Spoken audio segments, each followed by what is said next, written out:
It has been 6 weeks since my first sighting of the wicked Old Hag. I woke up in the middle of the night and went to roll over, but my entire body was paralyzed. I lay there, scared and helpless, contemplating my predicament when I became aware of a presence in the room. A presence that could only be described as pure evil. I caught sight of a withered old woman at the foot of the bed.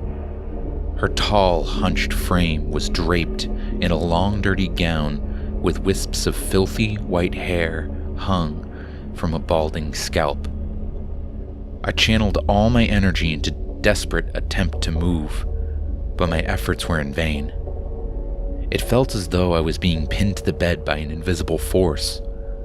I tried to scream for help, but my words just came out as jumbled whispers.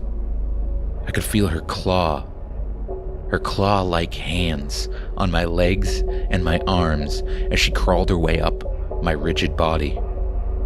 A crooked smile revealed rotten teeth, and her bloodshot eyes were callous and calculating as she stared directly at me. Suddenly, I bolted upright in bed. I could move again and the room around me was empty. It was just a bad dream, I concluded.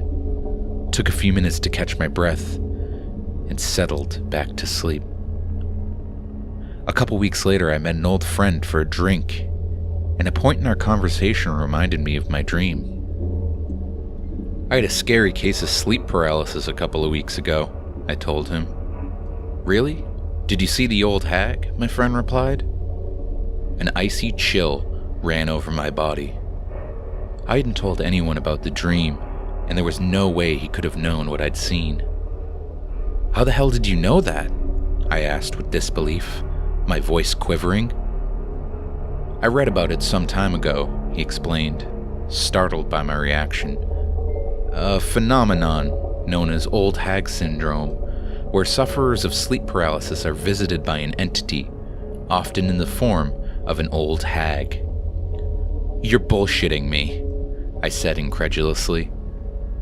He convinced me to look it up, and so when I returned home, I typed in the keywords Old Hag and sleep paralysis into Google. It returned pages full of results, some of which told of an ancient folklore spanning different cultures. Others told of personal experiences like my own. To some, the entity took the form of an old lady or a witch.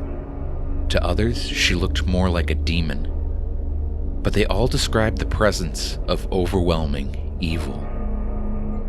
Most chilling of all were the accounts in which the hag tortured and molested her victims as they lay paralyzed and helpless. I turned off the computer and tried to put it out of my mind. An airy mood lingered in the room, and I had a bad feeling that unless I could get her out of my mind, she was sure to pay me another visit. That night, I was woken by a piercing cackle, and I lay paralyzed as the tall and stooped figure emerged at the foot of my bed. She crawled under the covers and up my body before sitting on my chest and peering down at me. She ran her slimy tongue over her chapped lips and made slurping sounds. What transpired after, I cannot bring myself to talk about. I spent subsequent days browsing forums for answers, for a way out. I am neither religious nor superstitious, and I don't believe anything considered supernatural. But scientific resources offer no rational explanation for what I've been experiencing, just speculation and skepticism. In some cultures, it is believed to be a demonic curse, and the entity is brought to life through the power of suggestion. Most victims recall some kind of trigger that worked its way into their subconscious, such as a painting or a friend sharing their personal experience. I've been telling myself, don't think of the Old Hag, but as we all know, the harder you try not to think of something, the more that thought persists. The visions grow more vivid and traumatizing the more I think of her. Some nights, she violates me in unspeakable ways, and I awake with bruises, scratches, and bite marks all over my body. Other nights, I hear her ragged breathing in my ear, and I find her laying next to me, grinning and gurgling. But I think I've learned a way to be rid of these visions once and for all. I must plant the thought into the mind of someone else and distract the old hag with a fresh victim. As selfish and cruel as I am to pass this curse on to someone else, I just can't bear it anymore.